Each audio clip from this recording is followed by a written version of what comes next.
Time to move on to the panel. Oh, that's right. Okay, good. That's coming up next. Yeah, so I'll just hand over to the panel moderator. Randall, please continue. Yeah. Oh, great. Let me actually shut that. I got to, so no, I got to turn off the slideshow so I can get my monitors back. Okay. I saw your note. Did you get some more questions? And yeah, so we actually got quite a few questions. Oh, great. Didn't get a lot of responses, so I'm not actually sure who is going to be willing to participate in this panel, but I think since we're doing everything. I saw an email from Greg. He said he would join us. Is he here? Greg Baden? Greg Baden, I believe he said it'll be in the panel tomorrow. Oh, tomorrow. Okay. Yeah, it wasn't clear whether he would be here today.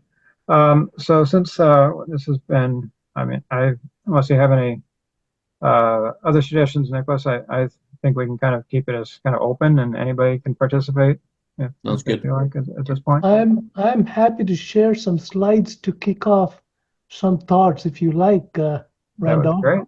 Yep. And let me see if I can pull them up here. Let me just lead off while you're loading that up. Is Okay. the basic theme of this panel is what got us here, and what do we need to stay on the moon? And basically looking for, and my thought are some of the suggestions are what has worked with Artemis Society and Mission Society over the past 30 years. What is its successes and accomplishments? If anybody has comments on what's been noteworthy that has helped support settlement of the moon, and what should we be doing going forward? It's kind of the overarching theme, I think, of this panel at this time. But Amanda, if you want to lead us off. Frida, you have a question? Well, what year did the Artemis Society form? So Artemis Society was formed in 1995. The Okay, Artemis Project was founded I might. in 1994. Okay, in 1959, my first job when I was hired after my PhD was to study the feasibility of raising fish in space to feed astronauts using human fecal material. Oh my! So back in the shades of The Martian, huh? Yes, and there was a blossoming of expectation that we would have extraterrestrial habitats, and then it died, and it's now being reborn. Mm-hmm. Yeah, I think a lot of what we're seeing today is on the lines of everything old is new again. Yeah, it always. Well, my argument is the pendulum swings. Things are in fashion, they go out of fashion, they go back into fashion. Exactly. Yeah. Okay, we're able to find your slides, Amanda? I'm looking for them just now. Okay.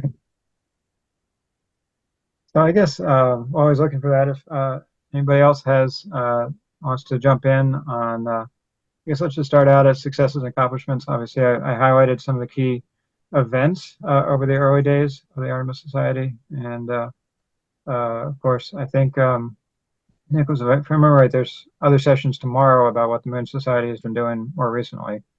But if are there? I'm trying to remember. This is the main. Well, I was trying to sort it so that it goes from the past towards the future. Okay, so this is our looking back. So other people have any comments on what successes they remember, things that have done well and made a difference in our journey to the settlement of the moon? Would welcome any comments and feedback from anybody about their experiences in that area. But we'll start with Madhu. Thank you for bringing that up. Are you able to see my slides? Yes, we are. Okay, let me open it. I'm having a little bit of trouble with my screen here. Captions, reactions. You can just go to the slideshow icon on the bottom. Well, let's see here.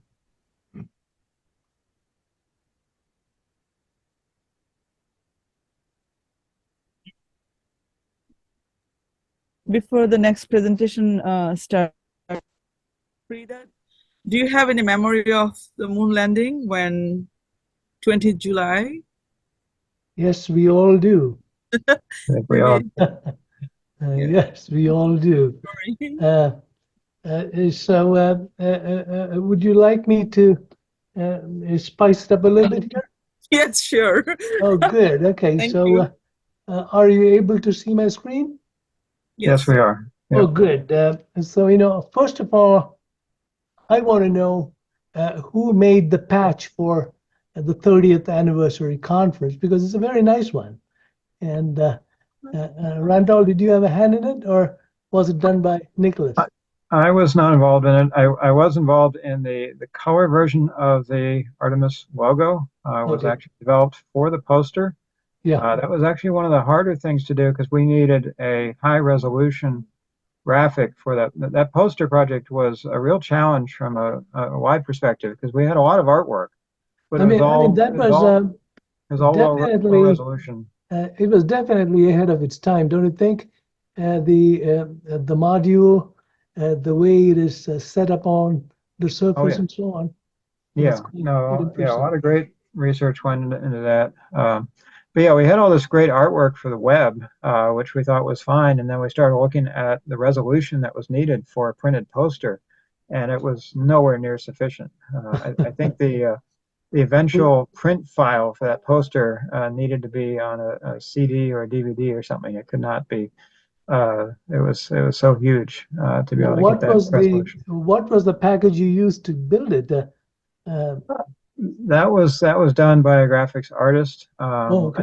I have the notes somewhere, but yeah, they actually spent I think a day and a half rendering that poster from all the source components. But I was just thinking for that time, it should have been quite futuristic, and that's what it's all about. When you think about what some of us do, is to rev up your imagination whatever way we can. Mm-hmm. Nicholas does that with this big giant schoolhouse of his, and I'm going like, what the hell is going on inside? With three big pieces, and I know that he had been planning a big sandbox and everything in there. One of these days. But anyway, here are some slides. So my name is Madhu, and I think I posted a few thoughts on chat while you were talking, Randall, and several people came to mind when you mentioned Marianne Dyson and Dale Amon.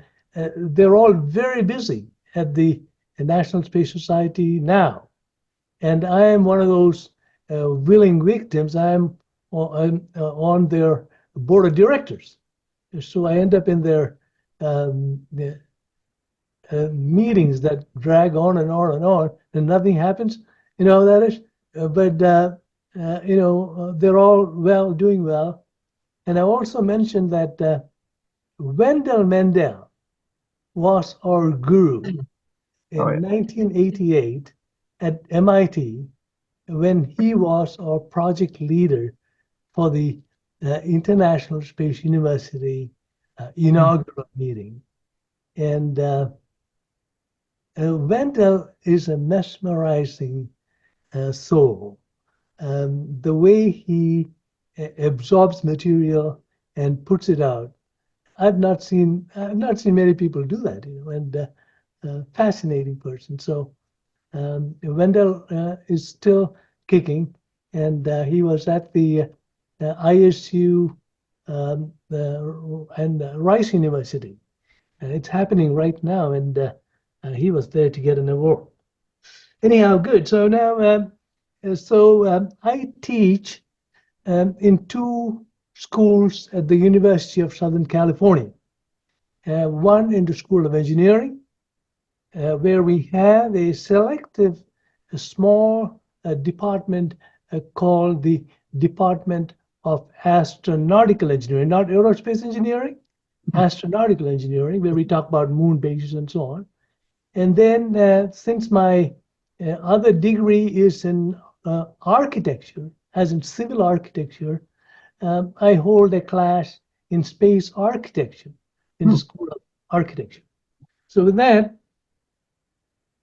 some of the thoughts that ran through my mind while you asked for thoughts was, what is the state of human space flight today? Not yesterday or the grand old days of Apollo, but now.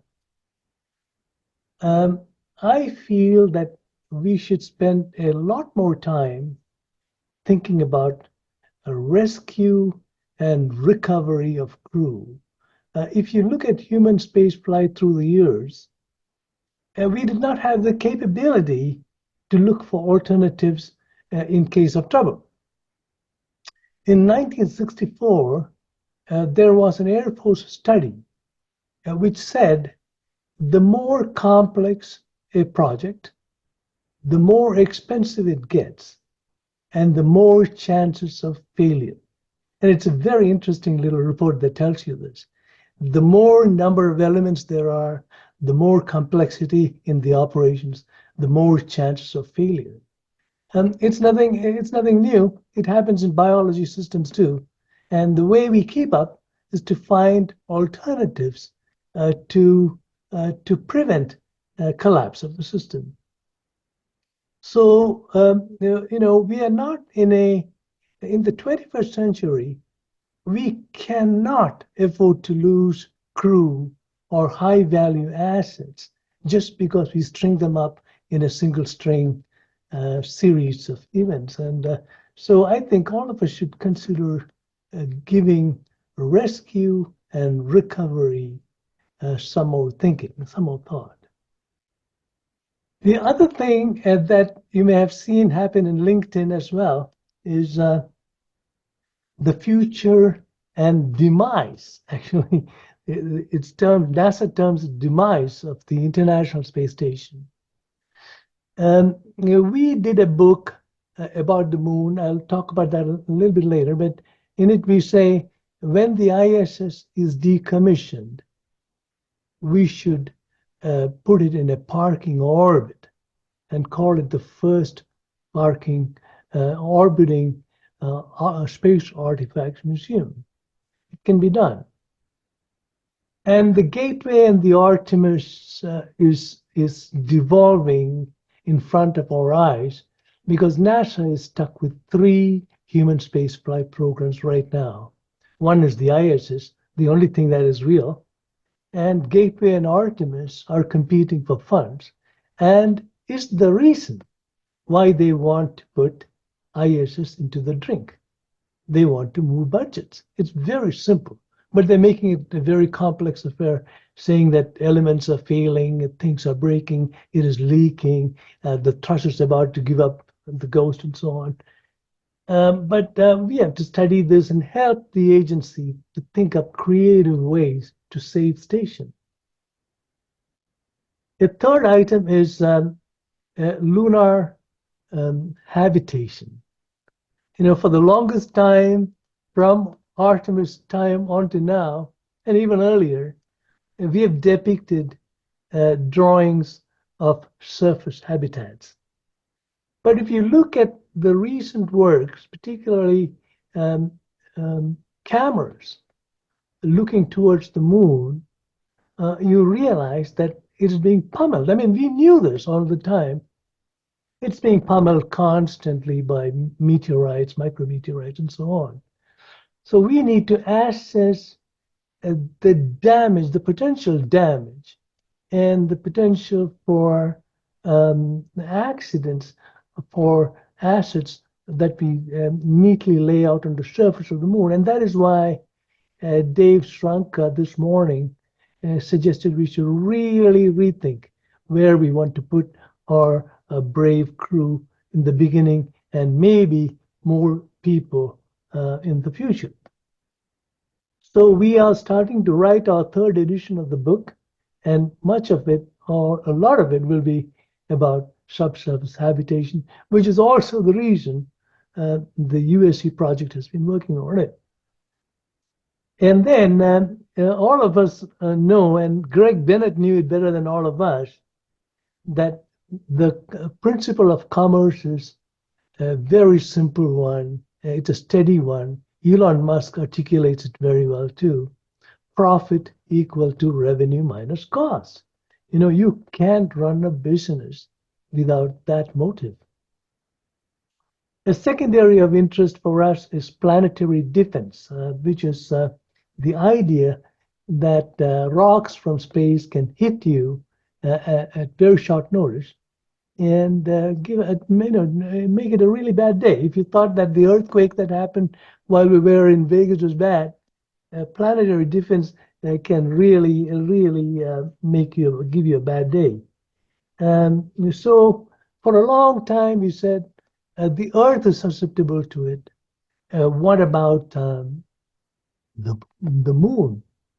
And I think 2 years ago we wrote up a paper called the Joint Earth-Moon Defense Initiative in Infrastructure, JEDI.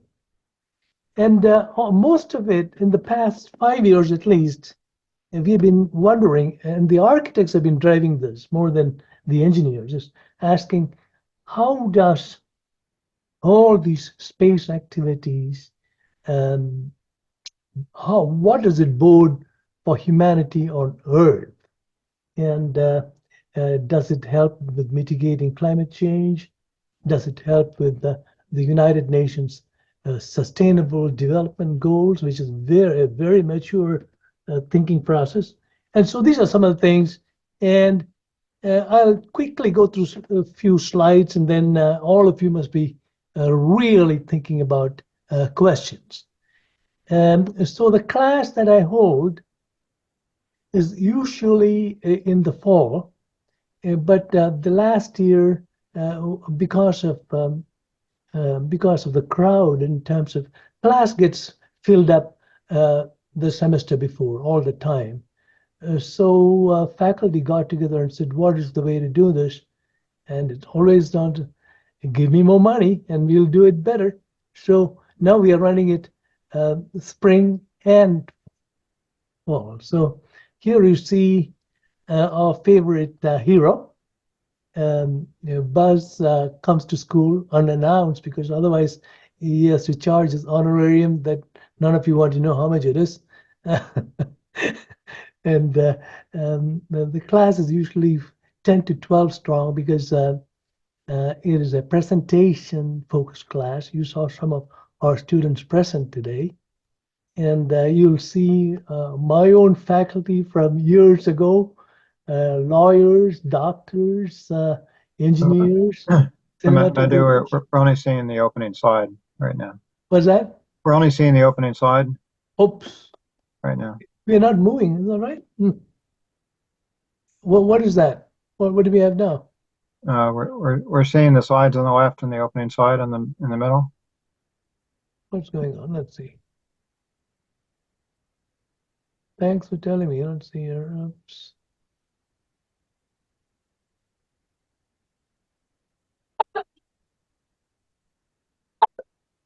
Is that any better? Oh, that's not it. Let's go back. No. Sorry about that. If you're doing the slideshow, I think you're sharing the wrong screen. Yeah, okay, that's what it is. Yeah. Let's see a PowerPoint slide. Oh, sorry. Did anything happen? Not yet. Is There we go. There, that's better. it good?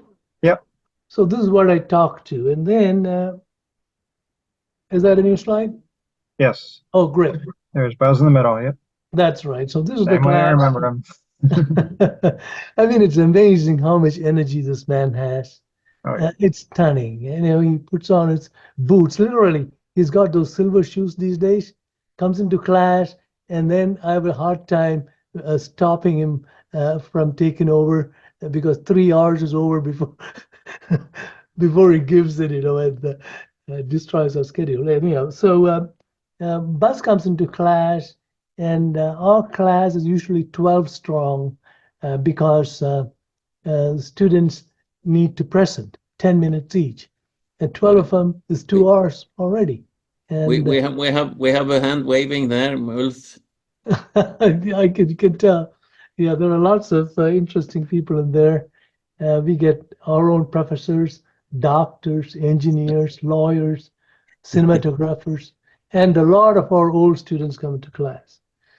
Now, Ulf Andersson has a question. Let him get Yeah. in here. sure.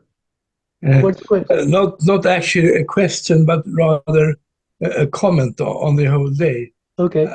I think kudos to Niklas and Randall and all the organizers of a very interesting day.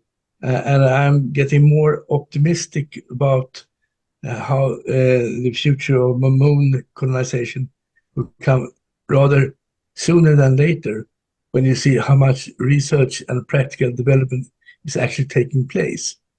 But I also have a comment to General about the Moon Society. The question of this last hour was actually what to do in the future. And Yeah. I have 2 suggestions based on my experience as chairman of the Swedish Space Society. And the first suggestion is to broaden the perspective and the membership base even more. I mean, you don't have to be a rocket scientist to participate in the Moon Society. Yes. I mean, we require the assistance of architects and economists and chemists and biology and whatever. And that could broaden the popular, let's say, popular news for the Moon Society. In the end, I think the task of every space advocacy organization is to actually promote space development and change the impressions, in particular about local and national politicians who actually have the purse strings. Absolutely. I think it's very important that we broaden the base.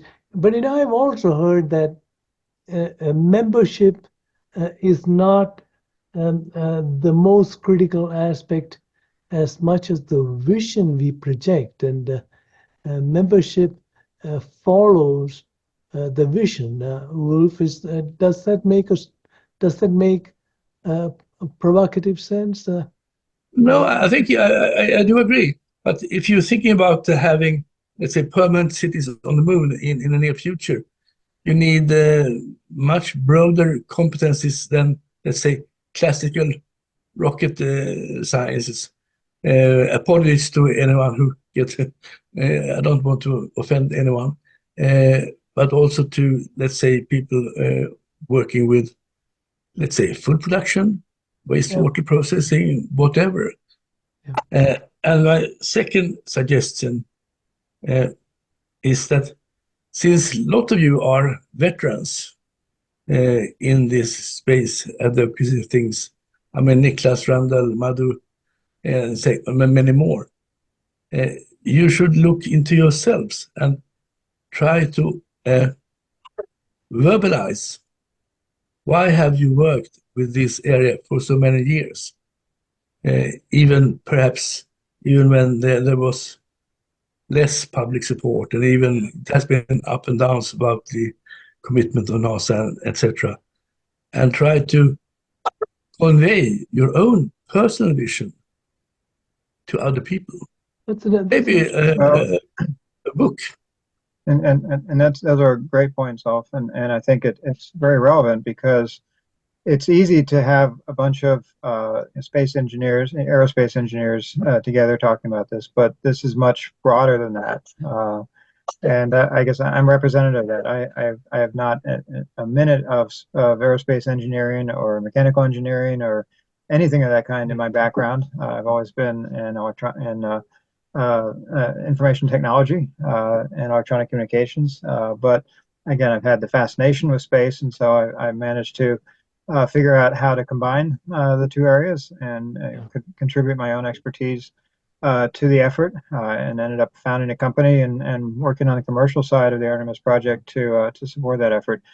But I think a key point is evangelism. How do we get the word out beyond the narrow community that we represent ourselves? I mean, while it's wonderful to get together, and I'm not saying anything negative about this kind of conference or the ISDC conferences or any other lunar development conferences we had, but realistically, we're just preaching to the choir in those environments. Everybody's already on board. Everybody's a part of it.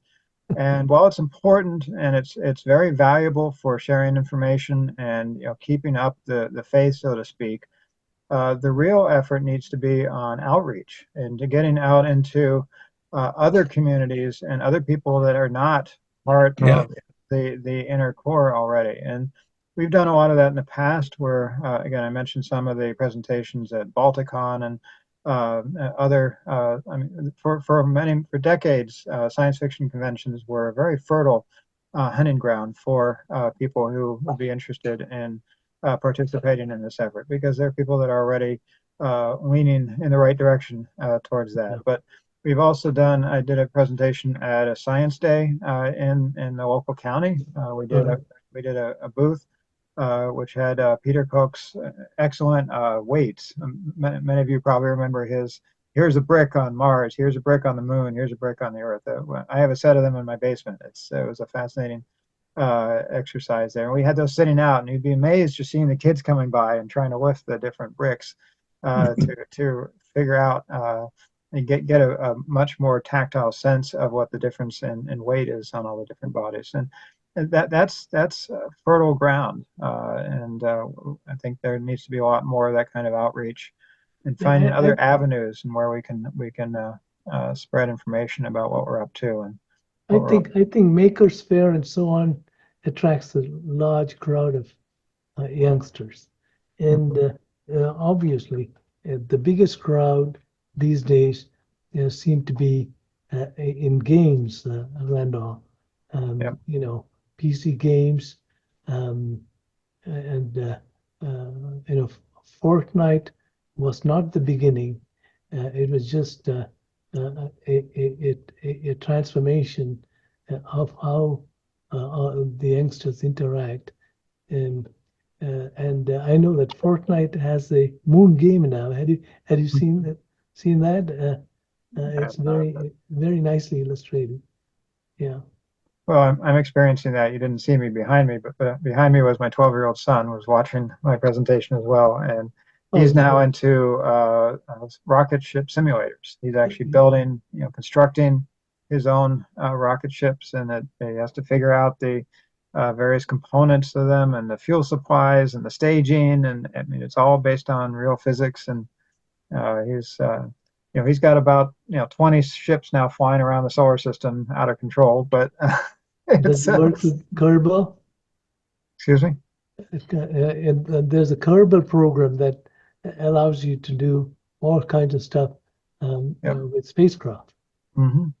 You build them and you fly them, and there are several ideas like that. Yeah, that's fascinating. Mm-hmm. Wolf, did you want to articulate something more, or? Well, I think just another comment that the concept of moon colonization is a very wide one. And as you said, Mother, you can have a very sharp or distinct vision, but still that vision can have many different aspects. Yeah. And that's why I advocate or argue for attracting all different types of persons and competencies. And you can make a comparison to, let's say, the modern environmental movement, who started about the same time as the modern space movement did, about 50, 60 years ago. At that time, there was just, at least in a small country like Sweden, about 100 environmental engineers working with environmental issues, rather cut off from the general public. Yeah. Nowadays, there are at least, I would say, a factor of 400 times more persons working professionally Yes. with environmental issues, and the general public, not everyone, but the vast majority of them, actually thinks that environmental preservation, etc., is a good thing. And we could do the same thing for space advocacy if we broaden the concept, or rather pointing out that the concept has consequences or aspects that sort of has relevance for all different types of people and different types of profession and different types of competencies. And one other thing, Ulf, is that the ideas of yesterday don't appeal to students as they did when we were drawing them. We need to update our thoughts and ideas to match with the technologies that are available now, and that is also. But yes, but it maybe they will need just a repackaging. I mean, you said, Randall, that you had been active in the L5 Society when it was going on. And I think I wasn't, but Randall was. Yes, yes. And I think that they had a great impact, not only in the United States, but all over the world. And I think I see signs of that creeping up again. All that old, beautiful NASA paintings or illustrations are coming back. But they need a modern repackaging to appeal to people, let's say, younger than people born in the 1950s or whatever. I agree. People with some hair still left. Yeah. Well, yeah, I think the L5 Society was really compelling and certainly attracted me at a very young age because it had such a crystal clear mission. I mean, its entire mission was to disband itself in an L5 colony. I mean, that was stated from the ground up. That's our goal, is to get there, and to make it happen. And that was so compelling and resonated so strongly. That was Mark Hopkins involved, and was Keith Hansen there?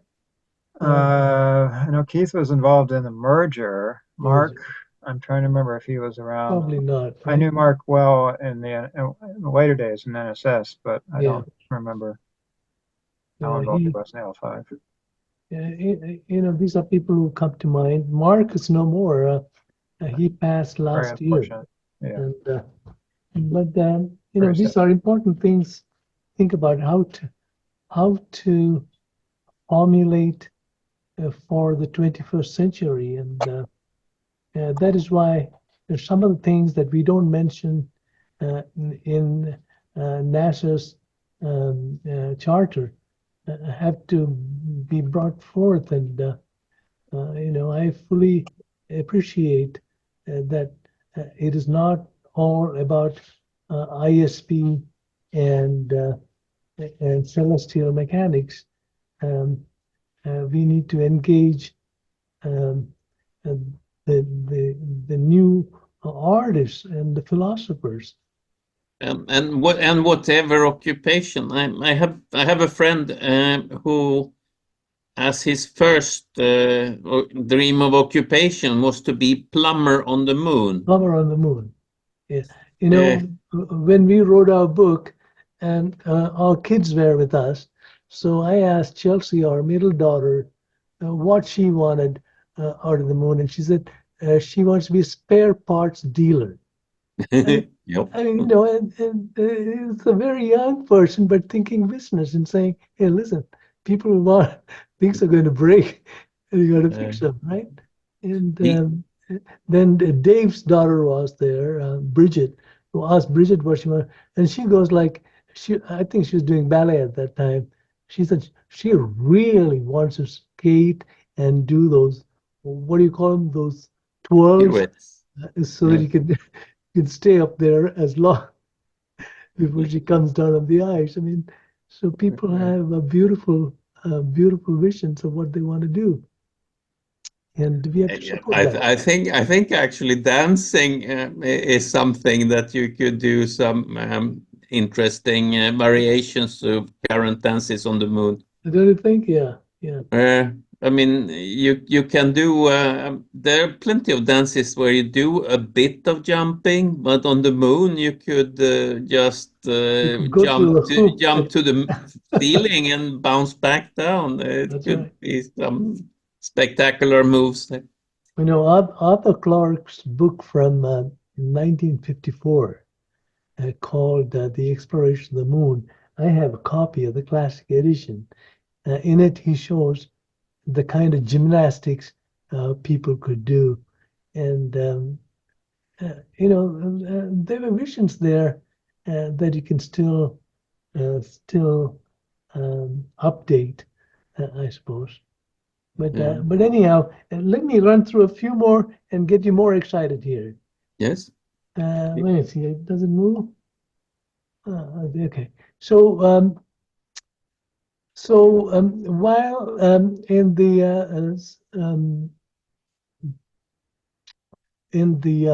fall semester, we have engineers drilling us on aspects of engineering. We come to architecture school and they ground you. They ground you very quickly because these people are working on buildings and drawings that matter today. And in fact, the clientele is breathing down their necks saying, where are my drawings? So these people handle reality much more hardcore than many of us do projecting visions.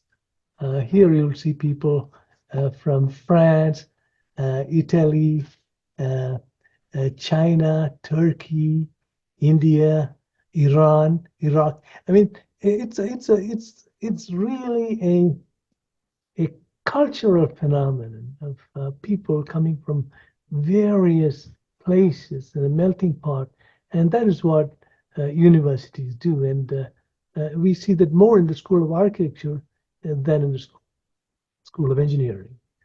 So this is what they say. The architects say this all the time. You guys are just looking up at the sky and dreaming, while we have serious problems to tackle on Earth. And so then I tell them, hey, listen, space has some solutions for people on Earth too. And, this is an image from Rockström in Sweden. He's a well-known scientist from the,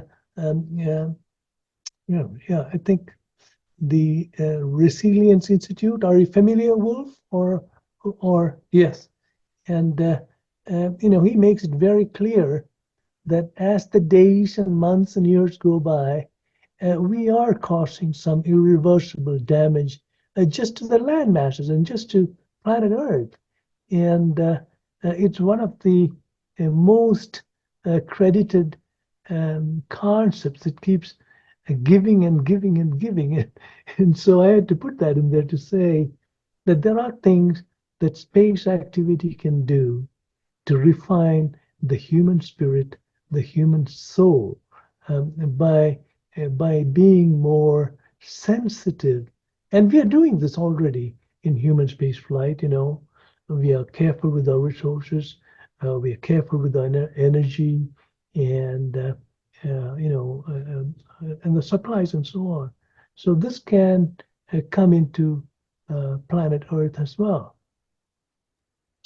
Madhu, may I have a comment there? Yes, please. I mean, when you have a city on the moon or even a moon base, you need to of course, get resources. But the next step is to have a very serious recycling of resources, Yeah. which in Europe would be called implementing a circular economy. Circular economy. And that is essential on the moon. Absolutely. And it should be essential on Earth too, but yes. at least in the European Union, that Yep. is the big policy nowadays. And there you have lots of synergies. Yep. You know, people call it circular, but for us in architecture, that sounds two-dimensional. We like spherical. So we say it's a spherical because it can go this way and this way to make it roll. And That's a good metaphor. and you know, this is why we bring up the International Space Station by saying that it is a circular system where we are trying to close the loop to give us clean energy, clean air, and clean water. And we've been doing this, and it takes years before we do it on Earth. You know, it's only now, 20 years after station, that we got a solar panel on the roof. You know, California is slowly getting the idea, you know what, the sun is really energy and we can use it. You know what, India is already doing it. Some airports in India and Japan and so on, they have so much, they depend so much on solar energy. So anyhow, last year, I was invited to talk at the United Nations, and these are some slides that happened there. And anyhow, so that's a thought. Let's go to the next one. Whoops. So what do we do with space station? If you look in our moon book, I think page 230 or something like that, there's an illustration we did back in, it's about 15 or 16 years old now, which said that when the station is decommissioned, we should consider putting it up in a space-based orbiting museum, along with Hubble and maybe JWST. The first edition of our moon book, we thought about putting the Mir on such a station, but it was too late. It went into the drink. And so these kinds of things could have a tremendous impact on civilization, because civilization always protects and preserves their past because it shows where we come from and where we want to go. You know, right now, when you look at the pyramids, look at the Mayan works, we are wondering, how did they do it? How did they move the rocks? I mean, if there were things that showed us the way, we wouldn't have to guess these things. And to all of us, so since Dave Shrunk presented this morning, we want to impress upon our people that the moon is made of cheese. I mean, we are really understanding that it's got a lot of holes in it, and maybe the way for us to preserve populations in the future. And then, lo and behold, a few days ago, our comrades in the University of Trento in Italy is a remarkable group of people who do remarkable science and engineering in remote sensing. They went ahead and looked at mare tranquillitatis, and they were able to do some subsurface remote sensing. And now we know that lava tubes are real and that we can indeed think about sending people there to explore. And our friend Rick Tomlinson very quickly put back a note saying, we do a bad mistake. People are going to get killed going in there. I mean, you don't have to take people in there. You land near it and send your best robots in there to see at least what can be done. Pascal Lee has been studying this for a while. And these are some of the wonderful imagery from that paper. If you get a chance, Google Nature. In fact, you don't have to, it's in the news. And you'll see the images that they tested it out on Earth to make sure the fidelity was just right. And they looked at some lava tubes on Earth and were able to locate subsurface features, and then they were able to calibrate the system and look at the lava tubes on the moon. So these are some of the ideas. And why do I do this? Why do my friends do this? It's not because of science. It's not because of engineering. It's because of our children. And they want to travel on the moon. They want to travel from one end of the moon to the other, visit the sites, and for what? For being human. That's what humans do. Get on a train ship and go zooming through the highlands and the mares of the moon. If there is no atmosphere to deal with, you can do supersonic railways, hypersonic railways, some parts of the trip. You'd cover pole to pole in a couple of hours, and train ships would look like that with view windows. I mean, this is not science. Of course, it's very advanced engineering, but this is the human spirit showing itself. And I remember writing a letter to the Clinton administration, and telling them that he could have the first library on the moon using CD-ROMs. That was the late 90s. And this was the image. And I got a handwritten letter back from President Clinton. And he was excited about it, but of course he was very political. He wouldn't touch the subject.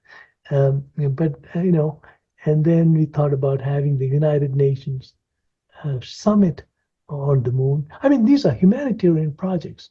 They're not for the scientists. And then, what about the Apollo 11 area? One of the architecture studios in the School of Architecture did this. And the idea that we can, I mean, when we first sent this note off, somebody from the agency wrote us a letter saying, you can't go anywhere near there. It's hallowed ground. Not even NASA. I couldn't believe they were saying this. And we're going like, okay, we won't touch anything.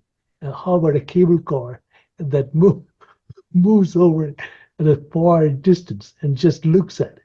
And you could have holographic imagery showing a holographic landing of Neil and Buzz, and things that'll bring history forward for the youngsters.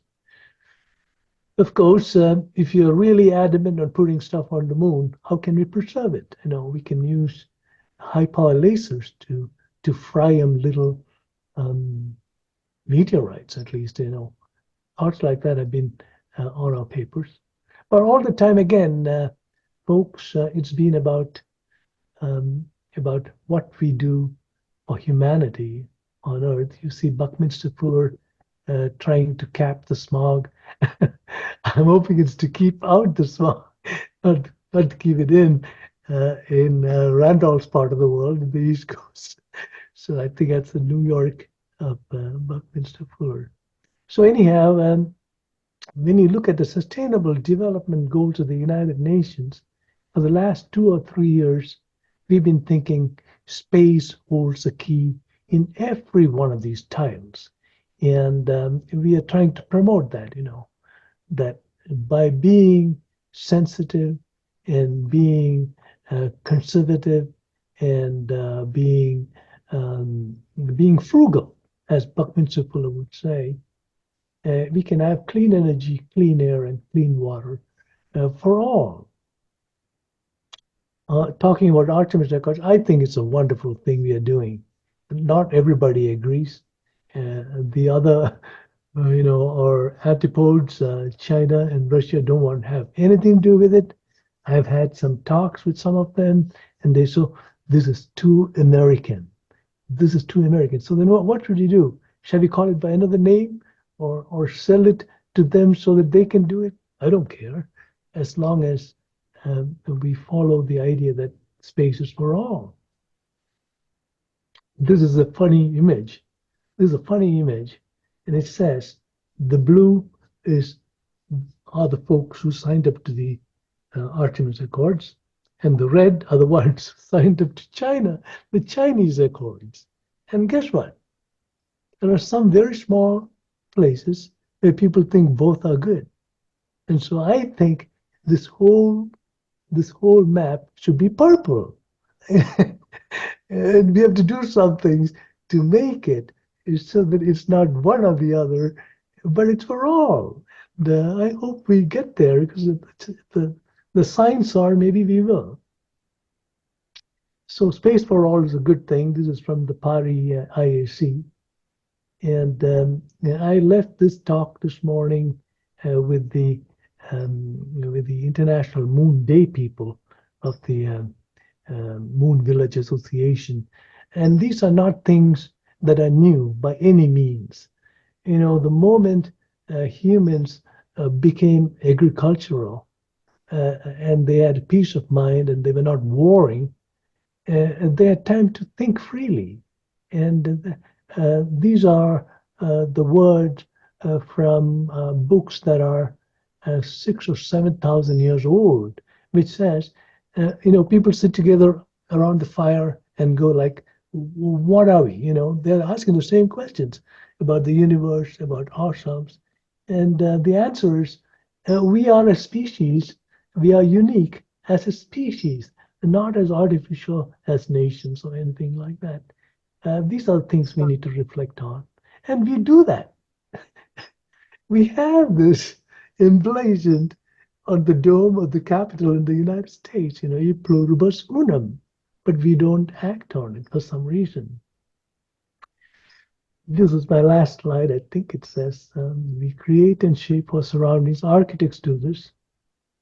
But thereafter, we have to be careful that the surroundings start to dictate to us.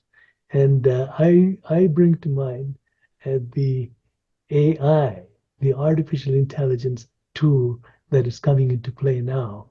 We worry that AI will start to shape how we think and do things for us. Those are my slides. Keep thinking, folks. I took all your time, I think. Well, thank you. Thank you so much, Madhu. We only have a few minutes left, but I'd like to close.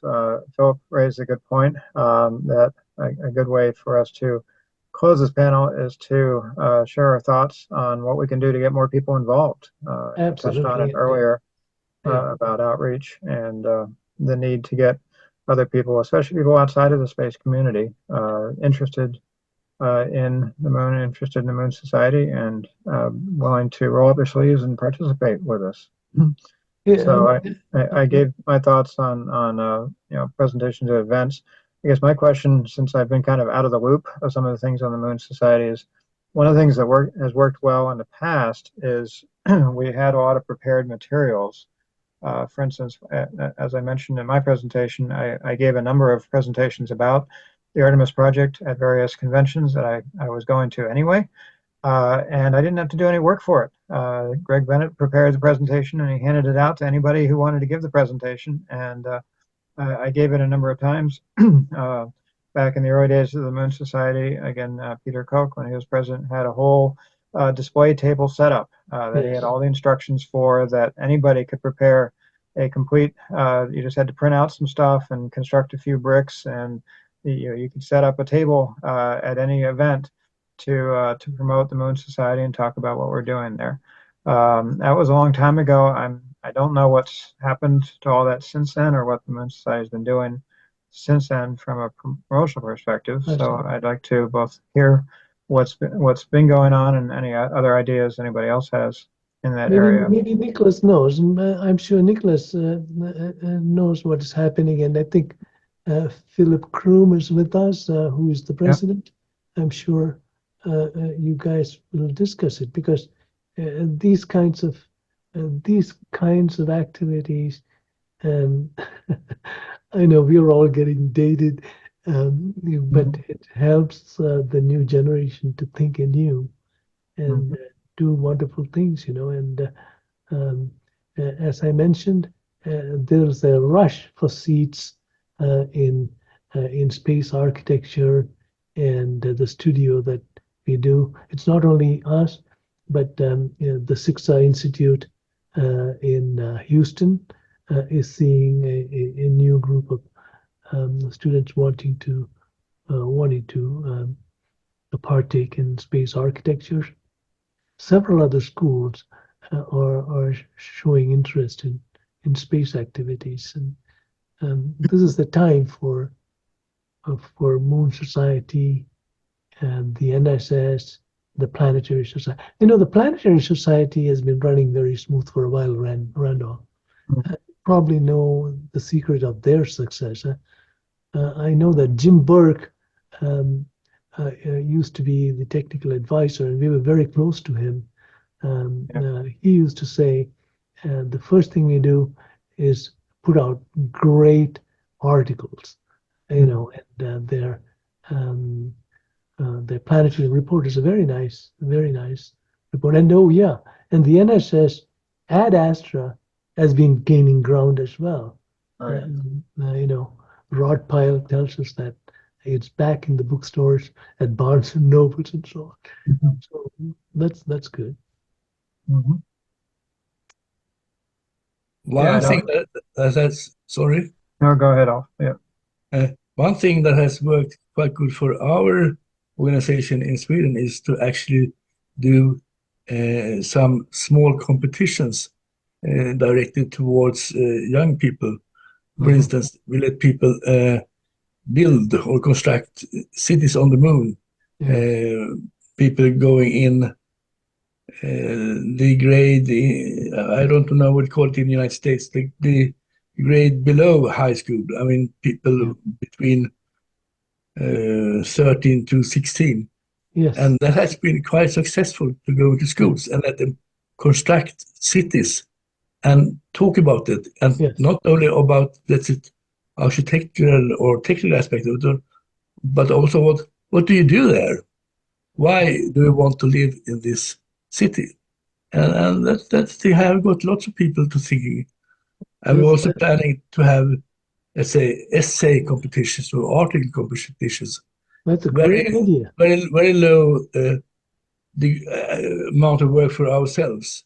Yeah, you know, thanks for bringing that up, because we see a large contingent of high school students bringing up ideas and presenting posters at the International Space Development Conference that the NSS runs. 4 or 5 years ago, there were 50 who would turn up, very few from the US. This year, in May, there were 500. There were close to 500 students, 200 from India alone. And, you know, a lot of European participation. And I saw some American schools, Canadian schools, bringing their kids to the conference. And I think this year there are difficulties because there were so many posters, and they had to cram them into one gallery, which was very tight. But that tells you that there is demand. You're absolutely right, Wolf. And well, I mentioned my son earlier. Yeah, I mentioned my son earlier when he was in elementary school. They had science fairs every year, and he participated. And I tried not to influence his ideas too much, but he ended up doing a robotic exhibit on the moon where he actually programmed a robot with a magnet to pick up magnetic materials and transport it somewhere.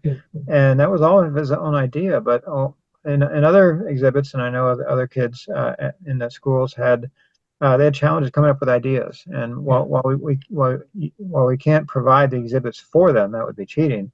I think a library of ideas and materials and suggestions for potential science fair exhibits would be incredibly valuable and would provide a wealth of ideas that kids would be able to use, and along the way get the word out.